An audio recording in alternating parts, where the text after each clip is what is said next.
It's a windy Sunday afternoon, and I wanted to talk to you a couple days before the election.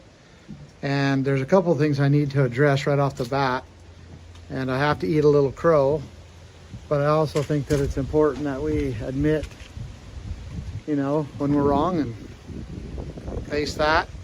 And I was actually made aware recently that I was actually wrong about the governor having the power to pardon.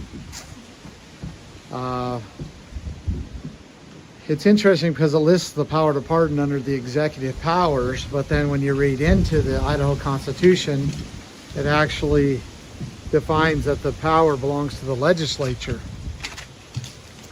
Now the governor has the power to reprieve, and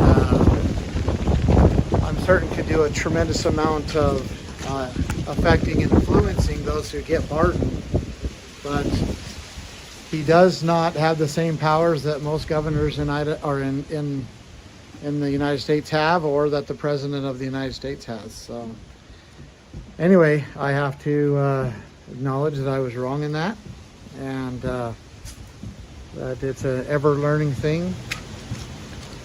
And unfortunately, there'll have to be a lot more maneuvering and influencing to get the people that were being persecuted by the state, and I use that word intentionally, persecuted by the state because of their COVID measures. Getting those people pardoned will take a little more energy than just the swipe of a pen. So also wanted to address that keeps coming up, and it'll be really interesting to see what happens during the election, because people are still concerned about splitting the vote. And if you actually knew the numbers, you wouldn't be concerned about it, because the Democrats have completely abandoned any hope whatsoever of doing anything in this governor's race, except going and voting for somebody else. And because there's only 136,000 registered Democrats in Idaho, and that was the number. We have pretty good numbers, but that was a number a couple months ago. And the Democrat nominee is completely unknown. He has not hardly campaigned at all. I'll bet you have never seen a sign, you've never seen an ad, you've never seen anything that he's done.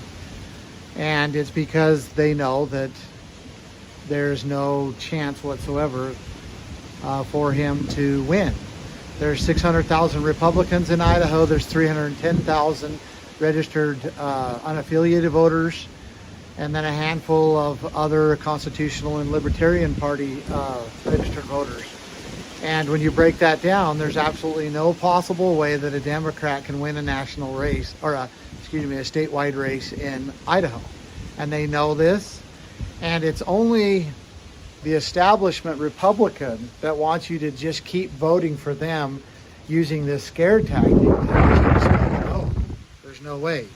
This is a race between Governor Little and I, and no matter how we split the conservative vote, there's not going to be enough voters for the Democrat to get in, not even close. And so that's just the reality of it. That's the way it is. And this splitting the vote thing is just only a narrative that is scaring people who would normally really want to change and want their state and their country back from what is happening, but are not willing to make that change because of a false narrative and false numbers. So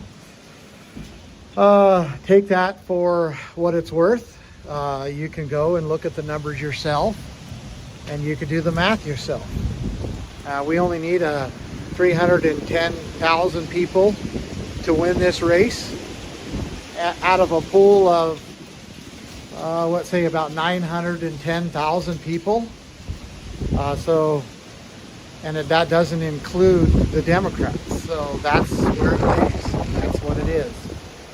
Anyway, wanted to just tell you thank you for your, if you're fasting, and thank you for your prayers.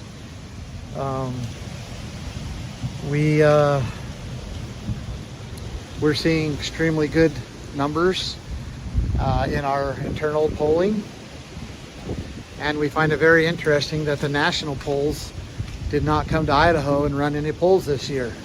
We think that's also a good indication. So thank you very much, and until next time.